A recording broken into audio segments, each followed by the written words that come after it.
देखिए, लड़ाई लालू यादव और हमारे प्रधानमंत्री नरेंद्र मोदी का है।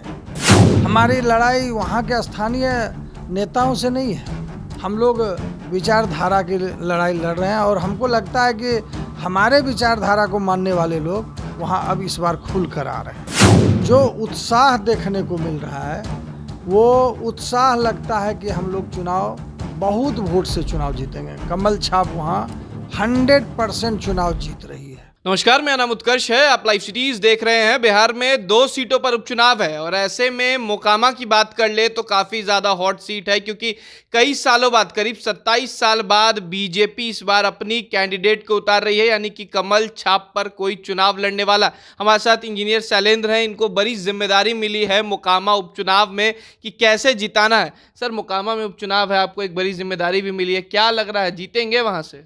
देखिए, पहली बार 27 साल और कुछ लोग तो 32 साल कह रहे हैं, पहली बार वहाँ के जनता में, कार्यकर्ता तो उत्साहित हैं ही, जनता को लग रहा है कि हम कमल छाप पर वोट दबाएंगे।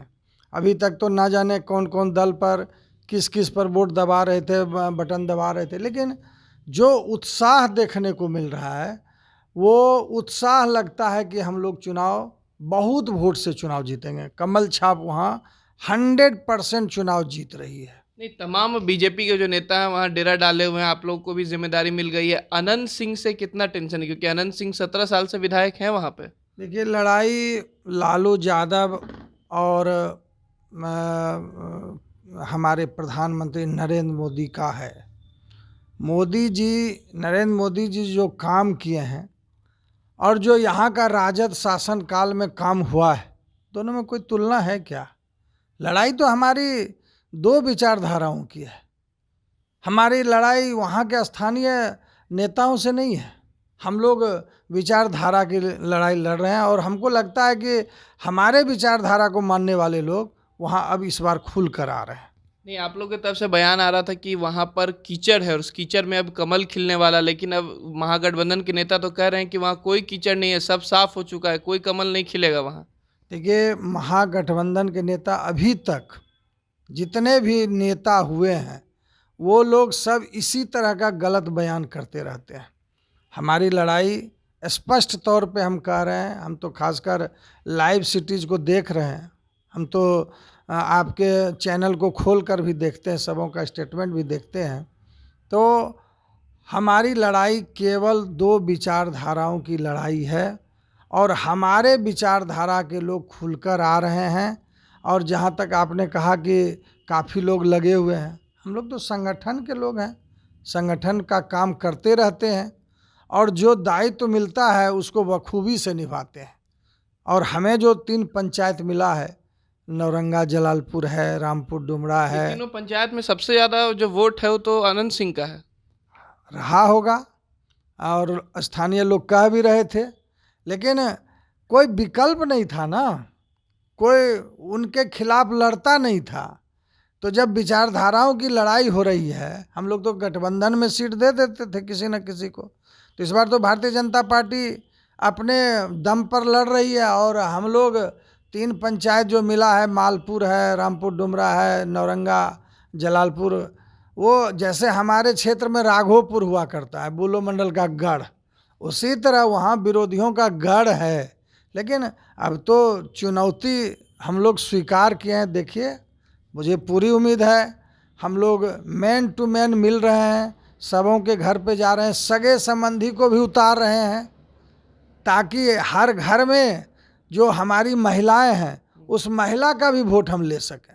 चलिए, एक आखिरी सवाल है सर। बिहार सरकार के पूर्व मंत्री है सुधाकर सिंह, वो तो कह रहे हैं कि हमने इस्तीफा दे दिया, लेकिन इस ऐसे सरकार में काम नहीं कर सकते हैं जहां पर मंत्री जो है उनको रबर स्टाम्प बना दे मुख्यमंत्री।